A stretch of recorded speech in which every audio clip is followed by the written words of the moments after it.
Hi, welcome back to another episode of Commanding the Market. I'm your host, Nathan Hale. I'm joined by my co-host, Trent Richardson. Hey, Hale, how's it going? It's going pretty well, man. I'm feeling a lot better than I was last week and certainly the week before that. We've got a new set coming out, man, and I've really this week spent some time digging into it, and I gotta say, I'm actually getting excited. Like I got on the hype train, man. I'm on it. Woo woo! I'm there. Good, man. I'm glad. I'm still trying to board the hype train. I'm not, there's a lot of cool niche cards in this set. Like the party mechanics, super neat. I always love kicker spells just because it just adds extra to the game, but what I'm still most excited about is these dual-faced lands. I mean, my goodness, if It's a game anything, changer, I'm man. hype about that only. It's insane. It's absolutely insane. Yeah. And, we do have our biggest spec from this set is actually going to be an uncommon dual-faced land. Yep. I mean, that's kind of insane, right? Yeah, and it all comes down to the fact that these modal dual face cards, modal has always been really powerful in EDH. The ability to have multiple choices. We look at cards like Cryptic Command. We look at the more recent spec of the Sublime Epiphany, and being able to make choices or stack choices has always been really powerful. Well, having these modal cards now gives us a choice between a spell and a land, or if you build your deck right, having both. And some of them are already staple abilities we want in EDH, and having them tacked onto a land that may or may not, depending on whether it's mythic or not, intertapped, is such a small price to pay. And I really think it's beyond EDH. These cards are going to affect Magic across formats. I don't know if they're strong enough to reach Legacy and Vintage. They may be a little too slow for Modern because of the tap issue, although I bet we're still going to see one or two show up in certain decks, probably of the Mythic Persuasion. The Agadeem's Awakening, I wouldn't be surprised to see that slot into a deck in Modern, although I don't play Modern, so I can't say. However, I can see this being huge in Standard, huge in Pioneer, and the newest, biggest staple addition to EDH since Command Tower. We are talking, these are huge. They're that kind of big. Most of these, barring the Mythics, believe it or not, slot into almost every deck because they're free additions. It slows you down. They may not show up in CEDH as much, but CEDH does not command the market on EDH. Casuals do. The casuals command that market, and a lot of these are good enough to even still see play in CEDH. Not a lot. Some of these. Let me rephrase that. And honestly, we had talked about it before. Most of them are playable in EDH. In fact, I don't know that there's one that isn't better than just a basic land.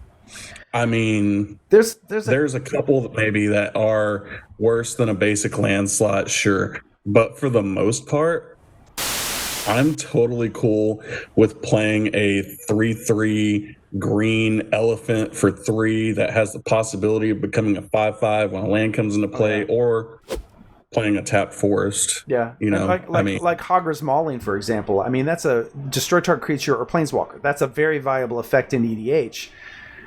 And you have that tacked onto a land that comes into play tapped, a swamp that comes into play tapped. That's really good. That's like staple. Ondu's, I don't remember this. Ondu's Reclamation, whatever it is. The one that's the planar, not planar chaos. I can't remember the name. The destroy all non-land permanents for 6 mana. Well, this one costs 8, 2 white and 6. But it's on the backside. It's a tapped plains, more or less. Yeah, I will run that card in every deck that runs white up to at least 3 color. If it goes to 4 or 5 color, I may reconsider because 2 pips, but at the same time, and there's the concern of having enough duels or whatever to cover my mana base in a 4 and 5 color deck, that maybe just a tap land that only provides 1 color may not be worth it. But in 3 color or less, these cards become staples. And when I say staples, they're staples in the same way we talk about shock lands, dual lands, fetch lands are staples in decks.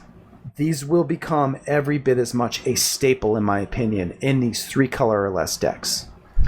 I mean, they're not going to be staples in CEDH just because they are a little bit slower, because in CDH they're running dual lands. I mean, and shocks and fetches. Those are obviously better. But when it comes to you and I and our play group, and we're always trying to tinker with, power levels and try and keeping it fun and vibrant as much of a culture as we can, these are perfect for that. Yeah. Nobody gets upset because nobody's mana screwed. Nobody gets upset because they're flooded. Everybody's fine with an 8 mana sweeper. Nobody, it's totally cool at that point. So, I mean, it's fantastic, especially for all these just, little play groups around everywhere. And that makes up the most part of Commander players anyway. So you're absolutely right. These are going to be staples. They're going to be great. They're great investments at any level, in my opinion. You're going to want them for your decks. Yeah. Go ahead and pick some up. I mean, whatever the price is, surely they're either going to hold their value or they're going to get more expensive over time. We're going to talk about a few in specific today. We're going to talk about a few in specific, but to be honest, like he's saying, like some of them were undervalued initially, like Agadeem's Awakening, which was my personal favorite. Some people might have saw last week's video and said, that was only like $7.99 or whatever. Well, if you check now, it's the most expensive one of them. It's the most versatile, most powerful of all of them. It's very good. Unfortunately, I was a little slow, but we're going to be talking about our approach and our formula that we're trying. This is a new method in trying to recognize some of these cards before they release and to hone in on them. And we're going to talk about that today. But before we go into that, while we go into that, we're going to actually be talking about some specific ones we're looking at right now. So, I know we're going on about the Lance dual face, the modal dual face cards, but there are some other good specs in this set as well. So let's get it underway. And I want to start with this first one. Okay. So now these are cards that I think are currently undervalued in Zendikar, which means right now is actually a good time to pick them up, because I have a feeling they're going to, they might see a slight drop in the short term, but I have a feeling that within a month or two of release, they're going to go up, not down. So now is actually, these are the ones you might want to consider getting now. And first and foremost on there for me is Yasharn Implacable Earth. Now this is a 4/4 for a green, white, and 2 colorless. It's an elemental boar. So a very important creature type, boar. Just kidding, elemental. And when Yasharn enters the battlefield, search your library for you. Basic forest and a basic plains. Reveal those cards, put them into your hand. Then shuffle your library. And it's just like a 2 hate bears in 1. Players can't pay life or sacrifice non-land permanents to cast spells or activate abilities. So you get a good body for a good price that's immediately replacing itself with 2 lands to hand, so you can enable landfall and the like. Plus, you're hating out some of your opponent's abilities of paying life or sacrificing non-land permanents to cast spells or activate abilities. Very strong. The only downside to this card, and it's pretty minor, is that it is a gold card. It's 2 color, which limits the decks it can go in. Like currently, this card... well, I say currently, and I need to point this out. A lot of these values we're giving you were in the last 24 hours. But right now, we're just before release. So a lot of these prices have changed between then and now, and certainly when you see this video 4 days from now, 5 days from now. So these numbers are going to change a bit. So always, I want to point out before I give you these numbers, we're not professionals. We do this, we're casual. We do this, it's a hobby for us. We enjoy it. So these are just our recommendations. that these aren't our professional opinions for you in any way regarding that. But that being said, let's tell you what cards we're interested in now. And that, with Yasharn Implacable Earth, is sitting at a market price of 71 cents. So let me interject here. I'm looking it up right now, and the market price today is 86 cents. Now, So that's a 24-hour change right there. Yeah. And the cheapest one you can get in bulk on TCG is with shipping is $1.59. Wow. So I had, as of yesterday, the cheapest you could get was 98 cents bulk on TCG, with Card Kingdom having it at $2.99. That's interesting. I'm glad you checked. So this is what we're noticing, and part of what we've been doing. Maybe we should talk about our formula before we go too deep. Yeah, I'd say so. So for those of you who are kind of curious of how we, and this is a newer method, we're trying something new out here because this is a new set. So what we're doing is we look at the card. We first evaluate the card on its face value. Is this card viable in EDH? How viable is it? How much play could it see? So we first evaluate it on that level. Then if it meets the bar on, hey, this could see play, I could see this easily getting played in 10,000 plus decks, which is my personal bar. If I could see this getting played in 10,000 decks or more, then it's considerable.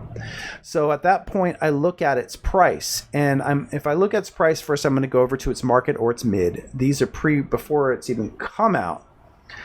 I usually go to MTG Goldfish. So there may not be a market price yet because these are pre-release, pre-orders, if you will. But market mid, I find out where it's at. Then I check its daily and its weekly. Is it trending up? Is it trending down? If it's trending down, I'm going to hold on it because odds are it's going to see a lower price point and I can pull the trigger quicker. But that's not 100% the case. I want to check its Card Kingdom value. So I look over at Card Kingdom to see where they're selling at. Now it's pre-order, so they're going to inflate their prices usually. Although there are some good cases for arbitrage when you see a card that is well worthwhile that they overlook.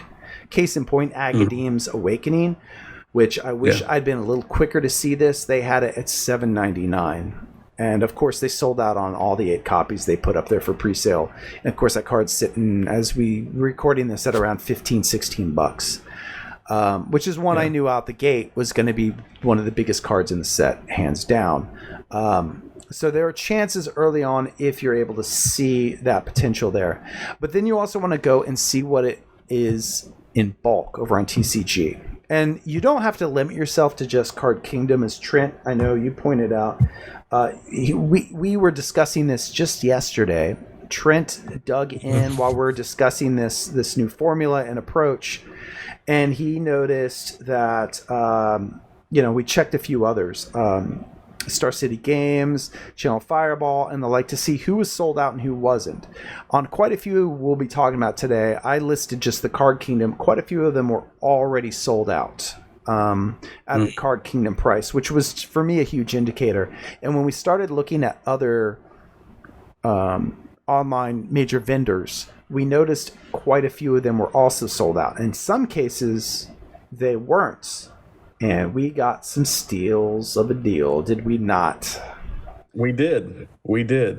So one of those was Ameriyas Call. So, which we can go ahead. Let's freeform. Let's just flow with it. Yeah. So, Ameriyas Call, which is one of our specs that we had planned for the show today.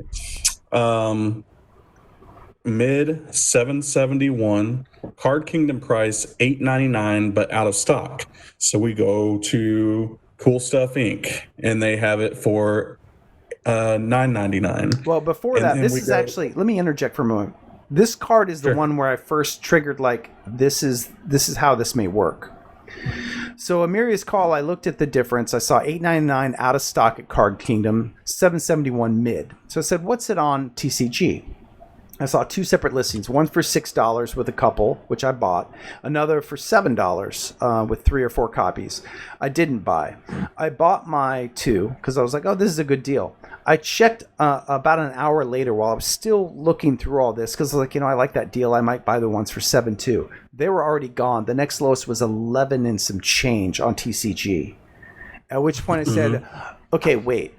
This is making a huge jump. Now, I've noticed, I've been watching, the market isn't reflecting that yet on Goldfish.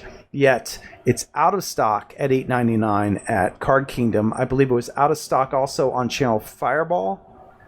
But that's correct. They did have it at Star City. And what's interesting is Star City kind of was underpricing quite a few of their pre-sales. So Star City is one I recommend to all of you on pre-sales when you're looking. Star City is a good one to look at. But first, you want to check what Card Kingdom's doing. You want to see what the mid and the market on Goldfish are at. And you want to see the daily and weekly trend of the card. Is it trending up, down, or stable? Once you've done that, flipping over to Star City and seeing if that's a viable price, because you will pay $3 to $4 shipping. So it's best if you are buying in bulk from Star City, but they offer in bulk. I bought a card we'll be talking about later. I bought them out of. We'll get to that later. So currently today, the market price on Ameriyas Call is $10.14. You can get them in bulk for $9.80. Well, actually, $10.39 you can get them in bulk.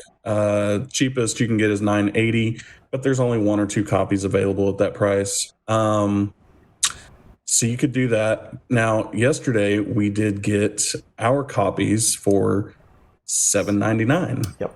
So Star City Games. So that was a pretty big win in our eyes. So when you're looking at these things, like Hale said, take a look, see what's out of stock, because if Card Kingdom can sell out of a pre-order, and they're, so how Card Kingdom works, they're going to put up 8 copies of all their rares and mythics and 20 copies of all of their uncommons and commons. So when you're looking at this and you see, okay, Card Kingdom can sell out of 8 copies of this card at $8.99. TCG is now, trending upwards. You look at it hour by hour, and you really do have to look at it hour by hour. But you'll notice that Star City Games, they don't update their pricing so often. They probably just updated on Fridays, if I had to guess. So take a look at that stuff, see what's trending, see what's out of stock at Card Kingdom at an inflated price. Because if they can sell out at that price, then, the sky's the limit. Yep. So, well, speaking of, there was a card just before we got on, you brought up to me that after we discussed this whole situation yesterday, Trent continued to do some digging, and then today, in fact, found out. Go ahead, Trent, this is your story. Tell them all about it. So, I'm wearing Ashaya, Soul of the Wild.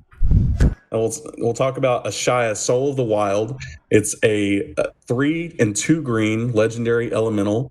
Its power and toughness are each equal to the number of lands you control, and non-token creatures you control are forest lands in addition to their land types. So essentially, this card just reads, its power and toughness are equal to the number of creatures and lands you control. And that's like the weakest part of it. I mean, all of your creatures become mana dorks because they're forests. Plus, there is a ton of removal, including Cyclonic Rift, that can't touch those creatures now because they're lands. They're considered lands. That is so strong. Unless you're in a playgroup running Armageddon all the time, this is busted good.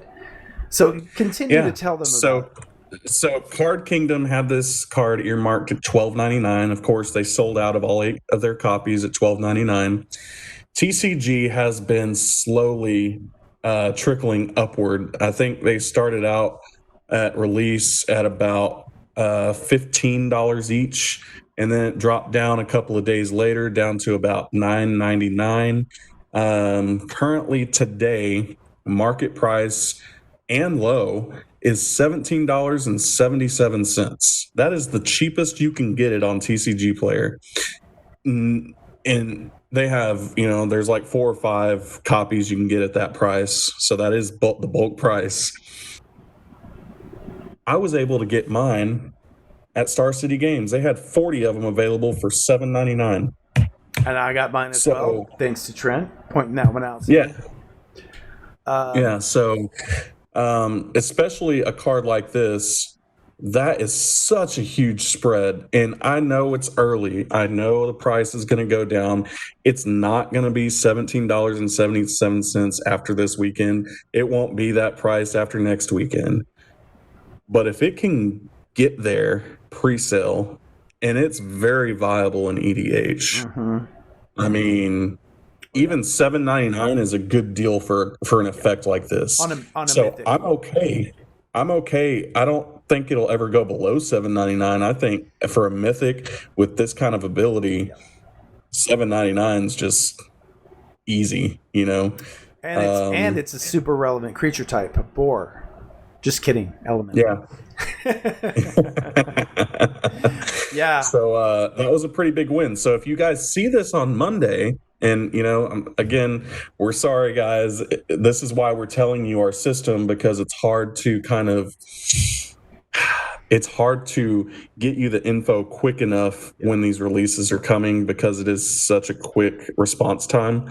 Will and I are able to take advantage of this stuff, but it's really hard for you guys to take advantage of it with us when new sets are releasing. Mm-hmm. So keep this kind of stuff in mind for when the next set releases and future releases happen. We're working on this system to see if this is how we're going to go forward with it. There's other systems we use for other cards, which for older pre-existing cards or reprints, things like that. But this is when we did M21, we were kind of throwing darts at the wall and seeing what stuck.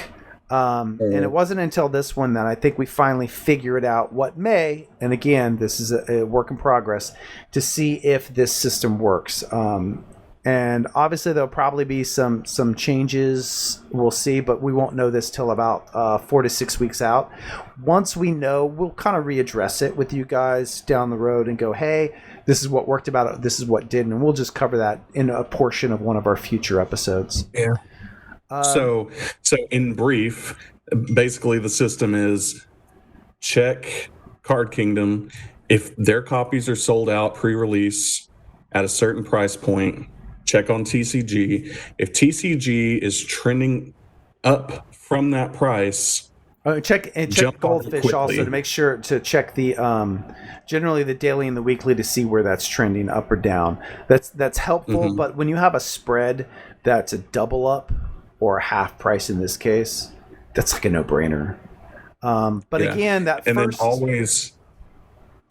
always check afterwards, because sometimes you'll miss the boat in hours on TCG. So if you do miss the boat, there's always backup boats. Mm-hmm. You can go check out like Star City Games, Cool Stuff Inc., eBay, Channel Fireball. Actually, in some cases. I'm a little leery on eBay sometimes, though.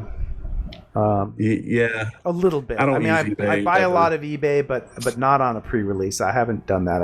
I'm leery of it for pre-orders. Mm-hmm. So hopefully try it out, guys. See if it works for you. I mean, so far, I feel like I've gotten a couple of good deals so far with Ameriya and Ashaya. So Ameriyas Call, rather. Sorry. The hardest part is that first part. You have to be able to evaluate the card for its overall viability in EDH. But if you play EDH, you have an idea. And the more you play EDH, the more you can get an idea. And we'll go a little more in detail on that subject at the end of this video with the last card we're going to be talking about. Before that, tell us about another currently undervalued card from Zendikar Rising. So another currently undervalued card is Taberax, Hope's Demise. Taberax, legendary demon cleric for a black and 2 colorless, flying. It has lifelink as long as it has 5 or more +1/+1 counters on it. It does start out as a 2/2, so when it becomes a 7/7 with its counters, it gets lifelink. Whenever another non-creature token you control dies, put a 1/1 +1/+1 counter on Taberax. If that creature was a cleric, you may draw a card if you do lose 1 life.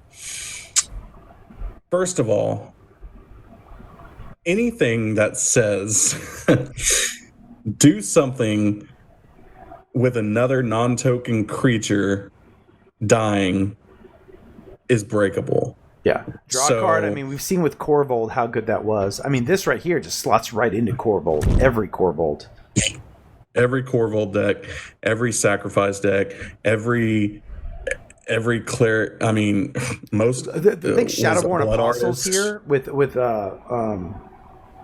is it? Athreos and Shadowborn Apostle deck. I mean, this would be ridiculous in that. Be sack your Apostles, 6 of them, gain 6 life, draw 6 cards, and throw a demon in play while you're at it. There's so much potential for this card. I really think we're going to see a bunch of cleric decks born out of this set. This card will very much be a staple for those, and it's pretty cheap right now, isn't it? Yeah, it is pretty cheap. So yesterday we had 64 cents on the market on TCG, $2.49 out of stock at Card Kingdom. Yep. Wink, wink, guys. 43 cents bulk on TCG. Were you able to pull up that current pricing for today? I haven't checked today's, but I can real quick. Let's get you guys the most recent we have at the moment, so you can know what it was yesterday and where it is today. So currently, it is up a little bit. Market price is 77 cents today.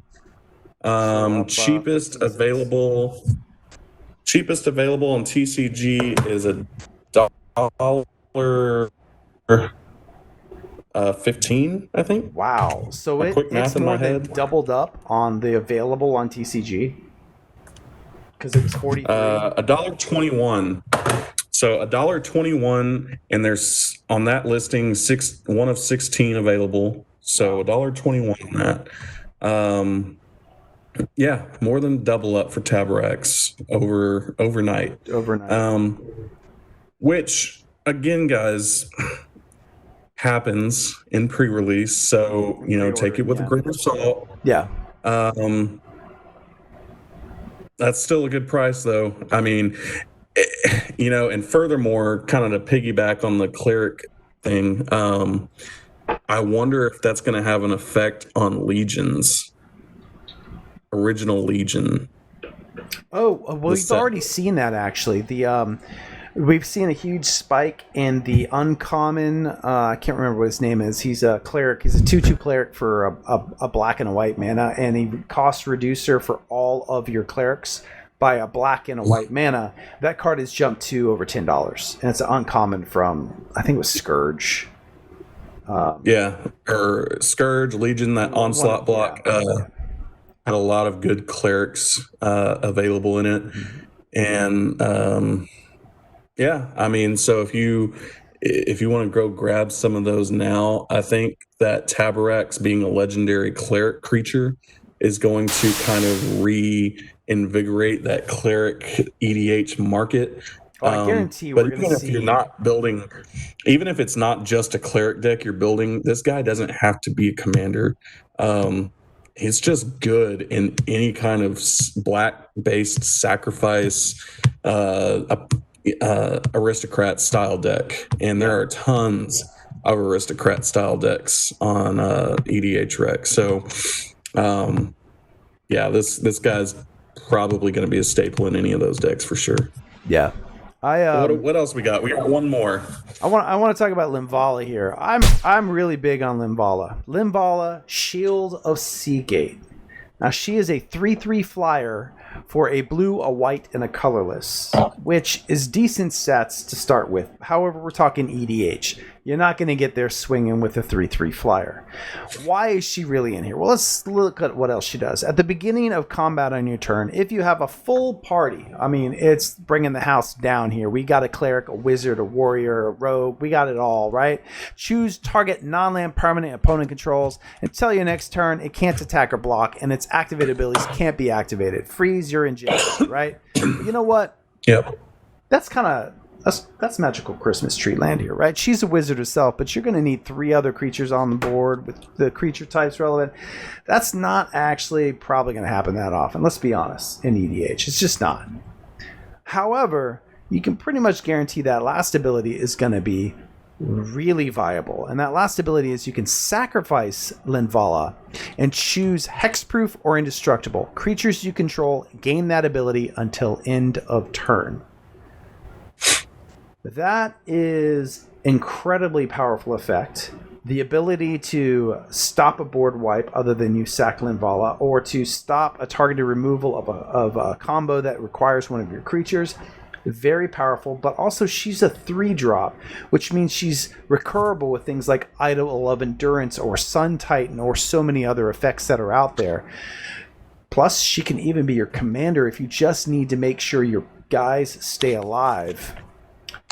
Very powerful effect on this card, very usable. The only downside, again, I like to reiterate this, is she is 2 colors, which limits the decks she can be in. That being said, though, still a very good card, especially considering Market had her at 48 cents yesterday, with Card Kingdom sitting at $1.99 and TCG Bulk for as low as 41 cents. It is ticked up a little bit today. TCG Bulk 48 cents now, or 49 cents technically, but you do have to get over $5 for free shipping. So if you want to pay shipping, it's $1.26 each. Right. Still trending upwards. It's just an angel wizard. An angel wizard. I mean, so it's actually 2 relevant creature types, really. It's pretty strong. Pretty cool. Any commanders that are less than 4 mana are usually pretty good. Even as just a commander, it seems rather build-aroundy to me. Although it can slot into any blue-white angel deck, it can slot into any blue-white wizard deck. It can slot into deck. Any blue-white flyers deck. Yeah, it's got some homes. It's got some homes for sure. Yeah, for sure. So, I kind of want to get back to these modal dual-faced cards here, because we do have one other one that we're speccing rather hard on. Now, honestly, all of the mythic versions of these are viable in EDH. Even the red one. This is coming from me. Even the red one is. Yeah, even the red one's pretty good. I mean, it's a Shatterstorm with a... No, not Shatterstorm. It's a... I don't remember. It hits 2 creatures. X damage divided. Oh, okay. I'm thinking of the rare. But Seagate Restoration and Seagate Reborn on the backside. So while I'm talking about this, do you want to go ahead and look it up and see what we're looking at today? Yesterday, we had a mid-price of $6.79. Card Kingdom was sold out at $9.99. You can get them for $8 in bulk on TCG.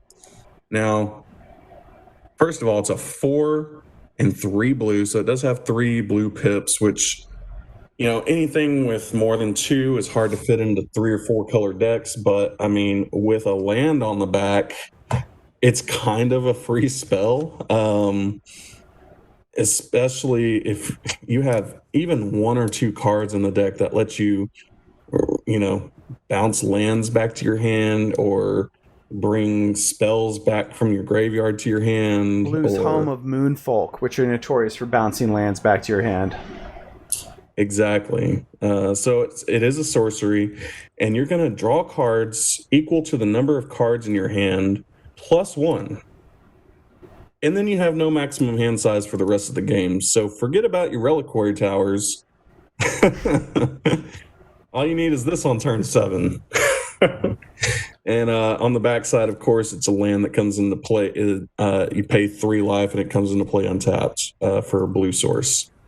So, man, I, again, really love these dual-faced cards. I mean, I get to play it as a tapped or untapped blue source, turns 1 through 6.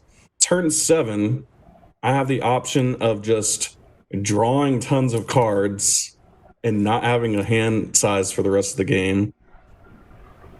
And then I can bring it back from my graveyard with multiple cards in EDH that allow me to do that, like Crucible, or there's a new one that's in this set. Well, you've also got the green Ramanap Excavator. You've got the new green Ancient Timber War. I can't remember his name, but the new Mythic from this set. Yeah. You can also play lands from the yard. Yep. There's also something in this set and in most sets that lets you return cards from your graveyard, which we'll get to.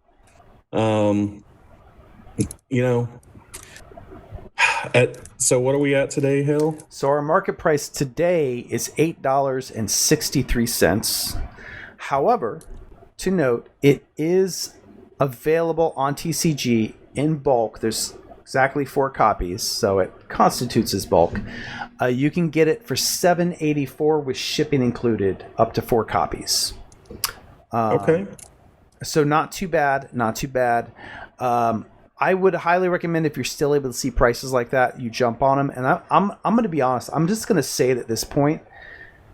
Any of these cards, any of the mythic modal dual face cards from Zendikar Rising, if you can get them under $9, don't hesitate. Any of them, regardless of the color, even the red ones, they will end up over that price point.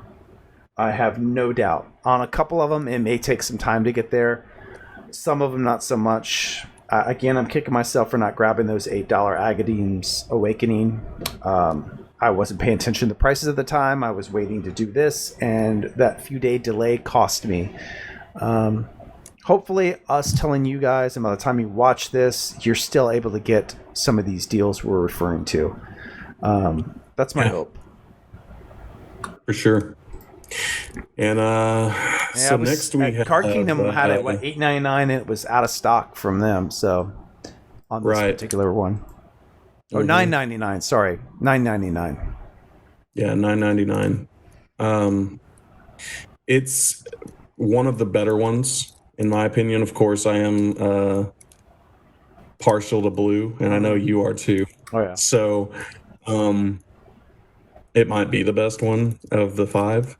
The black one, though, I think is the black's the best, because the black you can actually pay for 3 mana alone and still get an effect. You can pull back an Ornithopter or something, which may be all you need to do to pull off some craziness. But even if you're paying it an equivalent value of all the others, you're typically going to get 4 cards out of it if you're paying it for the 7 mana of all the others. The black one's so good. I do want to talk about, because I know people are going to ask about this, because I know a lot of players are still on the fence. Are they going to be really good for EDH or not? And that's the modal dual face dual lands. The pathway lands. The Bright Climb pathway, Riverglide pathway, the like. Are they good for EDH? Short answer, yes. Long answer, don't buy them yet. They're all currently trending down. They're going to see a lower price than they are today after release. So if you want them for EDH, if you're playing a 2-color deck or possibly 3-color deck, I think they're good. In my opinion, they're useless in a 4 or 5-color deck. Maybe I'm being too hard on them, but you really, at that point, I'd rather have an actual dual land that enters tapped as opposed to one that can be one or the other. 9 times out of 10, if I'm in a 4 or 5 color, I need to know I have my colors met. But in a 2-color or 3-color, I think they're good. But I also think their bottom we haven't seen the floor on them yet. So wait on that. I'm also torn on those because they're basically front and back duels, right? They're not true duels, but they're as close as we're probably ever going to get to a true duel. Well, I think my real issue with them is there's just so many other better options currently, and they're not fetchable. Yeah, they're not fetchable in the traditional sense. When you're talking about dual face, if you're just looking at the dual faced modal cards, it is way more beneficial to run a spell that has a land on the back than running a land that has a different land on the back. Yeah, exactly. So, and is it worth are you going to really pay $7 today? Because that's about what they're going for, $7-8. Are you going to pay $8 today so that you can choose whether or not you need to pull your card out of your sleeve and re-sleeve it during your game? Yeah. Because, at least with the ones with the spells on the front, you're not doing that every time, or you're not doing it 50% of the time. With this, you're doing it 50% of the time. So, yeah. It's worth the extra $2 or $3 it's going to cost you to buy a shock land to not have to do that. Yeah. So while they're not bad lands, they aren't worth what they're currently at overall. In my opinion. I don't think so. I think they're going to top out around 4. Yeah, I think you'll be able to get most of them. I think right now a couple of them are around the $4 to $5 mark. So I think 4 is where we're going to see them at. And now I will say, caveat here, we talk about EDH on here and what matters to EDH. I will say though, for standard play, these are going to be hot for standard play. Yeah. Especially because shocks are rotating out. The shocks are rotating out. There's no untapped dual lands available which are terrible. So the closest thing you have to options for untapped lands is on turn 4 with Fabled Passage at this point. Yeah. So, they're going to be hot for standard. So maybe buy them now, sell them quick. Maybe this is a short-term buy. At best, but even still, they're all still currently trending down. So I think if you want them, the time to get them is going to be within a week or two after release, and then I think they will because of standard tick up. Although standard's in a weird place still because the whole COVID thing. So who knows? True. Trent, those are hard. Those are two. Yeah. Go ahead. But those are too tough to spec on right now. I wouldn't touch them. Yeah. However, tell us about a certain blue card that it's currently, I noticed, is trending up. Oh, this is one I think we were talking about was probably good to pick up after release. I think it may still see a drop at release, but that could remain to be seen. Yeah. So another card with a very important creature type, Rogue. Thieving Skydiver, 1 in a blue for a 2/1. Kicker X, flying. It is a merfolk rogue, so I was just kidding. It's a merfolk, Hopefully Rogue is important one day. Man, I'm really hoping because there's been some sweet rogues. Yeah. There's been some sweet rogues lately.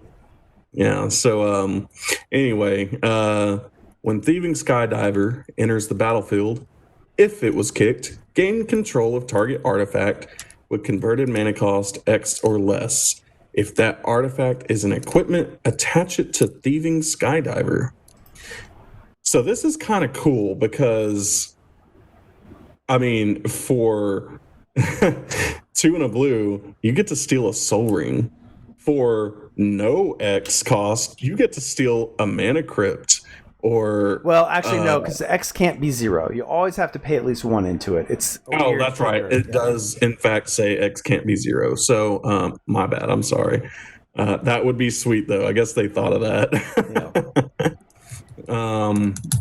But yeah, even being able to steal a Soul Ring or a bag of holding would be super interesting to steal, right? Or like a trading post could be sweet. That costs a little bit more to steal that, but even so, stealing somebody's see this combo coming in engine. exactly. Take out their Ashdon's altar or Phyrexian altar or some sort of combo piece from them. It's pretty good, and it's and being able to steal an equipment like a sword for basically like 6 mana, and attaching it to the creature.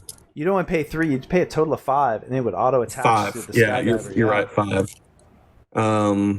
I mean, Helm of the Host. Oh yeah, Helm of the Host would be sick. Move to combat, make a copy, steal more stuff. Well, so does that? Actually, that's a cast. You can't do the. Yeah, it's a cast trigger. It wouldn't work like that. But even so, there's so many cool artifacts that are played in EDH, and they're all just so awesome to steal. There for the taking. Yeah, this card's going to be. This card's going to be destroying them, but stealing them, man, that's even better.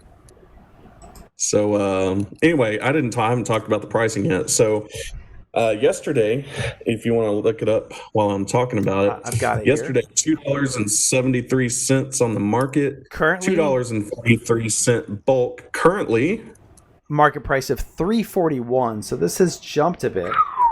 And on bulk, the lowest you can get it is $3.27. Wow. Okay. So we've seen a pretty significant jump in the last 24 hours on this card. Yeah. This is another out of stock at Card Kingdom, guys. So, which they had it at $4.99. Sweet card. This is such a sweet, sweet card. And, we thought the car, thieving, what's the one from Throne of Eldraine, the 1/2 blue, and you can bounce a permanent, or it's on its adventure for 1 and a blue. Oh, the Brazen Bars. This is kind of similar, esque, a little bit to Brazen Borrower. It's a little more Brazen narrow, esque. A little more narrow in its application, but much more narrow. But I mean, that's a sweet, slick ability that we've never seen on a creature before. I don't think we've seen an X-kicker that steals things on a cheap, I don't think so, elusive creature. We've had creatures that steal stuff when they enter, but not necessarily via a kicker. And I've noticed there is a kicker theme, and there's a card I didn't include on this list because it's currently like value under 50 cents at Card Kingdom, and its market was low as of when I did this the other day. And that's, I can't even remember the guy's name. Vera, the kicker commander, if you will, the Hydra. Vera, I apologize, everyone. Varazol, the split current, and it is currently trending up, though it's still sitting at like 52 cents on the mid.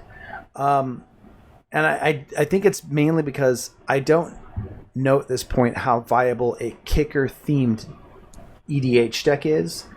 But this is a potential long-term investment here because as more cards get printed with kicker, and I really, when I saw this spoiled, I thought one of the commander decks was going to be kicker. So I was surprised when it wasn't. I was like, oh, they're going to do a kicker commander kind of thing, and they didn't actually. The commander deck wasn't kicker yet. They put enough stuff in kicker in this set, and when you go back to older sets, it's probably viable now to build a kicker commander deck. But because it's such a long shot, we didn't end up putting it on the list. However, there's one that I don't think is a long shot at all. Yeah, me neither. And in fact, you said the moment it was spoiled that this is the best card that's come out in a long time, and it's an uncommon. Yep. This is by far an uncommonly good spec. Now I want to preface this before I tell you guys what this card is. So you guys will recall with M21, I pointed out a green card that cost a green and 2, and I said, now this is an EDH staple. This card is going to go up in value. And at the time, it was like 59 cents. I checked today, it's up to 89 cents. Woo, big gains. Whatever. It did go up. That's pretty significant for a 2-month period or so. And that was Garrick's Uprising. Well, this particular card, has the same CMC. But this card, I have a feeling, has a ceiling higher than even a recent card, Wilderness Reclamation, which topped over $3 and was a staple in Standard and staple now in EDH. This card, when I say staple, I bought close to 40 copies, and I'm kicking myself because I didn't pull the trigger on the other 60. And when I went back a couple hours later, they were all gone. And that card is Balaget Recovery, which flips into, of course, a tap land. It is essentially Recollect with a land attached to the backside. Now, when I was talking about this, it had a market price of 31 cents. Card Kingdom still has it, but only 8 copies for 25 cents. I'm sorry, actually, they might have 20. I haven't checked in recent. But you'll be paying about $4 in shipping on that. Might still be worth it. And bulk at the time was 25 cents on TCG. I went back to get more, like I said, because I picked up 8 with another order I made. And I couldn't find them on TCG for that cheap anymore. In fact, the cheapest I could find them bulk had jumped to 35 cents bulk. This card, to give you an example of why I say this is such a staple, I bought the 40 copies I bought because I have about 20 to 25 decks that's just going right into. I don't even have to think about it. I'm going to take a forced out, and this card will go in. Recollect, which is the equivalent of this card minus the land side, is only played in 1,600 decks. That's not a lot. That's like 1% of decks that could run it. However, Regrowth is running 19,000 decks, which is a pretty good number. Now, Eternal Witness is running 72,000 decks. Now, while this can't do the recursion like Eternal Witness does, I'd say the number of decks that constantly recur Eternal Witness are probably less than 10%. Most of the decks that run Eternal Witness want a regrowth effect on a body because they're getting a 2-for-1. Well, you're getting that with Balaget Recovery, and you're not even taking a slot up in your deck. You're getting a regrowth effect that can also be a land if you needed to. But if you want to go the recursion route, you can recur it with cards like Ruminep Excavator and Crucible of Worlds, and any Moonfolk that lets you bounce, or anything that lets you return a land to your hand. Yes, you can go recur constantly this card just like you can with an Eternal Witness. But I don't think that's really what you need to do with it. You just need to pull a forced out of your deck and put this card in. Or just add this card and have an extra land in your deck that, by the way, you have a regrowth as well. Or recollect, really. This card is ridiculous. I have not seen a uncommon EDH staple printed as good as this since Arcane Signet. I think it is probably, I'd say it's every bit as much a staple as Arcane Signet is. People haven't realized it yet, but it is. Arcane Signet is useless in a monocolored deck. This is not great in a 5-color deck. It's so in a 4-color, although, as I was telling Trent, I would still run this in most 4-color decks, because in most 4-color decks, I run 4 to 5, sometimes as much as 7 basic forests, because having green is a necessity in a multicolored deck because it fixes you. Therefore, you always want to make sure you got green. So if you're running basics, you're probably going to run 1 to 2 of all the others and then 7 or so of forests, so you know you got your green to have your fix. We'll just pull one of those out in that 4-color deck, 5-color deck, and put this in. Now, if you need that green, you've got that green. If you don't need that green, you've got a Recollect. It is fantastic. It slots into any deck that can run it, basically. And that is something that can't be said for Wilderness Reclamation. That can't be said for even Arcane Signet, because it's not a great rock in a monocolor deck. It's not terrible, but it's not a great. Yeah. It's not great in monocolor. It can't be said for Recollect either, because I mean, Recollect, there's other options, there is no other option for a Recollect with a land on the back. Yeah. There just isn't. This card is amazing. It's really good. I would be surprised if this card a year from now is not sitting at least $3 while it's still in print. The only thing that might keep it down would be Standard not using it. Yeah. I am curious, though, if they're going to use... So in Innistrad, Shadows over Innistrad, I believe is the last time they printed commons, uncommons, rares, and mythics with flip cards. I mean, they've had flip cards in like Ixalan block, but I think it was only in the rare slots. But during Shadows over Innistrad, every pack had a flip card, but you only got one. Mm-hmm. It was either a rare, a mythic, a common, or an uncommon. I'm curious to see if they're going to do that with this set. If they do, there's no doubt that this card is going to be in the $3 to $4 range, even if it's not played in Standard, because that less chances to pull the card. The chances to pull the card go way down. Yeah. So, I don't know yet. I don't know if that's how they're allocated. I've watched some openings of the set boosters, and I think they had a specific slot allocated to a flip card, but I could be wrong. The set boosters are weird. I watched like 2 openings, and they're really kind of bizarre how they're set up. I haven't quite figured the formula up, because in some cases you can go commons, uncommons, back to commons, back to uncommons, then rares, and it's kind of bizarre setup. Right. But regardless of all that, I just, knowing the number of decks that are going to want this card in EDH, this thing's just going to go up. And I'll be honest, if this card finds a slot, and I wouldn't be surprised if it did, if it finds a slot in Standard, oh, this thing's going to be so expensive. We're talking $4. Yeah, $5 or $6. Yeah.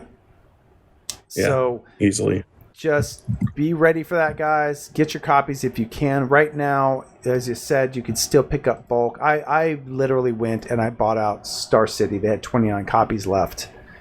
I bought all 25, or 29, I mean, for a quarter. I don't know if there's anywhere left you can get them for a quarter. I think you might still be able to get them at Card Kingdom for a quarter, but you're limited to 20 there, and you will be paying about $4 in shipping. Yeah. So that kind of eats into it. Like, don't do that unless you're picking up some other stuff that you may need or want there. But yeah, balaget recovery. And I want to add on, like, these we don't have on the list. I did actually pick some of these up. I think they're actually good specs if you can get them at a good price. But they're currently trending down, so I didn't put them on the list. And that's hogras mauling and... I always forget the name of the other one. Ondu's thingamabobamajigger. That's the one. Ondu's inversion. Ondu inversion. So let me tell you what they do. They're both rares. Ondu inversion is 2 white and 6 for sorcery. Destroy all non-land permanents. It's overcosted board wipe. However, the backside is a ETB tapped a white land, plains, but not truly a plains. This slots easily into any 2-color, 1-color, possibly even 3-color deck in EDH to take up a land slot if you don't want to have a board wipe that's basically not taking anything out of your deck other than pushing in a tap land. And the same, although I like this one even more, and that is hogras mauling. Where's hogras mauling at right now? Hogras mauling, I remember the card. It's a sorcery. I'm sorry, it's an instant for 2 black, 2 colors. It costs 1 less to cast if your opponent has I think all non-basic lands. There's some random caveat to reduce it by 1. And then it's destroy target creature or planeswalker. And the backside is a swamp, although not swamp type. Come ETB tapped. I'm straight up going to replace in at least 2 in 1 color deck that runs swamps. A swamp's pulling right out for one of those. 3 color, again, I'll probably do it also because, again, 2 black pips like the other one, 2 white pips in a 3 color deck usually isn't hard to pull off. And it's usually not a huge loss to put in a tap land that only gives you 1 in a 3 color or less deck. Once you hit up to 4 or 5, that's when it gets a lot harder to do. Because you want your tap lands to be giving you multiple mana colors. But I do think they are good deals. I picked mine up in bulk for like right around $1. And I actually think the black one will probably see a lot of standard play too. It's just my guess. And we'll probably see that becoming a bit of a staple in the format. So don't be surprised if A, it goes up in price, and B, it goes down in price when they reprint it as a 4 of in a challenger deck next year. Just saying. Part of the reason it's not on this list. True story. True story. Now, before we wrap up, Trent, I wanted to give a shout out to one of our viewers, Lee Foster, who I believe is in the UK, somewhere in the UK, who reached out to us about an interesting spec he had and was curious on our take on it. And that was ad nauseum and foil. Now, he was talking about being able to get that for 9 pounds, or maybe it was euros. I guess it was euros, actually. I'm not sure which conversion rate we're using, but regardless, I didn't know what that converted to in US dollars. We did have a conversation about, though, by comparison to where it's sitting in the US, and notably, the conversation we had, is it's kind of niche as far as EDH goes.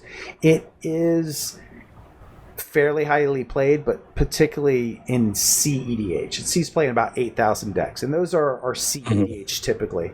I usually avoid the CEDH cards for speculation because it is a little more niche and narrow.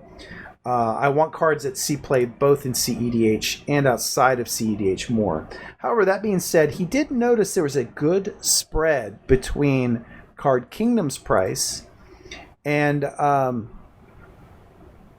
TCG, although this was the European TCG. Marketplace? Yeah, marketplace. Or card market? I'm not sure the name, but yeah. And it was a good $5 spread. And that spread still remains even in the US, I was noticing. Card Kingdom having it listed their copies at $17.99 for the foil, specifically ad nauseums, as opposed to the non-foil.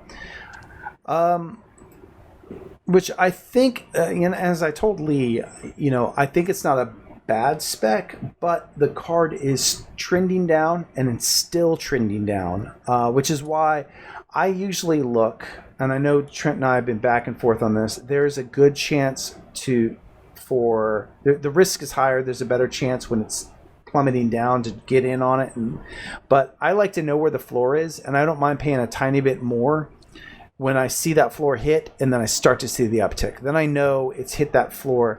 But to see that, you have to be on the market daily. You really do. You have to be watching these things day to day to know when you've turned the bend on that floor. Yeah. Now, something I wanted to talk about, and Hale and I have discussed this before, and I brought it up to him, but neither of us dabble in international markets when it comes to Magic. So, but it is something I've noticed over my Magic playing days is that in a lot of instances, tier cards, no matter the format, are less expensive in European markets, like on card market, than, the English version, but on the card market, which is the international version of TCG Player, is less expensive than on TCG Player here in the States. Now, I don't know if that's because there's a larger player base in the States, So more demand, less supply. And there's less players in the UK. I'm not sure what that's an effect of. I haven't looked into it deeply enough to know. But Lee, if you're interested, and sometimes it is a pain to ship internationally, and it does cost some money. But if you're ever able to get large, take a look at TCG, take a look at Card Market, and kind of compare those prices. And if you can make some money buying up bulk on Card Market in the UK you could do pretty well shipping internationally bulk. Yeah, bulk now is the key there. You wouldn't want to ship one or two because that'd eat you up in shipping unless your buyer's willing to pay shipping. If there's that big of a spread on it, you're able to do that. But I would focus my energy, if I was in your position, at not the tier 1 stuff, unless there's that big of a spread, but on kind of the mid-tier stuff, like the uncommons, the lower tier rares and mythics, things that are being played that are maybe overvalued here and undervalued there. Because I've noticed some stuff, man, and I'm like, I've been ready to pull the trigger on Card Market, but I'm just so afraid of international shipping and all this other stuff, the things that could go wrong with that. I haven't done it, but there's been some very, very reasonable opportunities for gains doing so. So, take a look at it, see what you think. Let us know in the comments if that's something you've noticed too, and maybe your thoughts on that, because it is a very interesting subject to me, and I definitely want to get some insight as to maybe why that's the case, if you have any on that. Yeah, I do wonder. But thanks. Availability sometimes of cards in international markets is sometimes less as well. So I'm curious, Lee, if you have any experience, or anyone else out there watching, if you're not in the U.S., maybe you're in Canada, maybe you're in South America or the U.K., wherever, let us know what your experience with variations in prices of singles. Are you even able to easily see TCG versus Card Market, and what kind of shipping differences you're faced? Have you bought, if you're international, have you bought from TCG player or the like before, or Card Kingdom, and what did they charge you in shipping? What was the difference? I'm curious of that. Again, comment below, and again, guys, keep the comments coming. Let us know what you're liking, what you're speccing on, where you're seeing interesting fluctuations, or if you think there's a card in Zendikar Rising that you think is going to be an EDH staple that we overlooked that is currently undervalued. Let us know in the comments below. We'd like to hear. Yeah. Again, thanks, guys. Like, subscribe, share to your mama, share to your daddy, and keep commanding the market. Until next time, peace.